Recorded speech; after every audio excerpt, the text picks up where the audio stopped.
পত্রিকায় প্রকাশিত সংবাদ, গত 10 বছরে বাংলাদেশ থেকে প্রায় 3.5 লক্ষ নারী এবং শিশু তারা পাচারের শিকার হয়েছে এই ইসকন নামক সন্ত্রাসী সংগঠনের মধ্য দিয়ে। এই জন্য প্রত্যেককেই আমাদের এই ইসকনের বিরুদ্ধে দুর্বার আন্দোলন গড়ে তুলতে হবে। যেই পর্যন্ত ইসকন নিষিদ্ধ না হচ্ছে আমাদেরকে এই ময়দান ছাড়া যাবে না।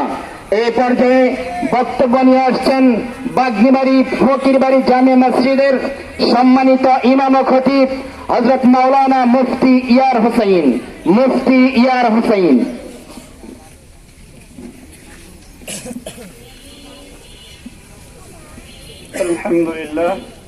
আলহামদুলিল্লাহ ওয়াকাফা ওয়া সালামুন আলা ইবাদিহিল্লাযীনা ইসতাফা, আম্মা বা'দ। প্রিয় উপস্থিতি, আমরা সকলেই জানি আমরা এখানে একত্রিত হয়েছি।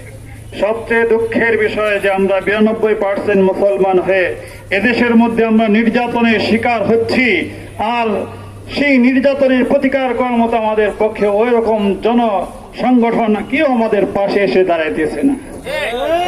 আমাদের এমপি, মন্ত্রী, চেয়ারম্যান, মেম্বার এরা কি মুসলমানের ভোটে নির্বাচিত নাকি হিন্দুদের ভোটে নির্বাচিত? যদি মুসলমানের ভোটে নির্বাচিত হয়ে মুসলমানের ট্যাক্সে প্রশাসনের চাকরি করে ওই হিন্দুত্ববাদী খ্রিস্টানদের পক্ষে পক্ষাবলম্বন করে মুসলমানরা আজকে থেকে আমাদেরকে টার্গেট নিতে হবে।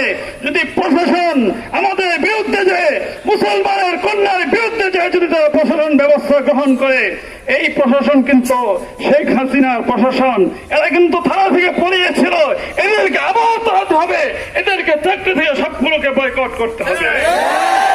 কারণ এরা ইসকনের সাথে, ইসকনদেরকে এরা পরোক্ষভাবে সমর্থন করে। আর কোন নেতা কর্মী যদি আমাদের বিপক্ষে যে ওই ইসকন এবং খ্রিস্টানদের সাথে তাল মিলিয়ে আমাদের বিরোধিতা করে, আমরা মুসলমানরাও তাদেরকে দেখে দেব ইনশাআল্লাহ। আল্লাহ রাব্বুল আলামিন আমাদের সকলকে সঠিক বোঝ দান করুন।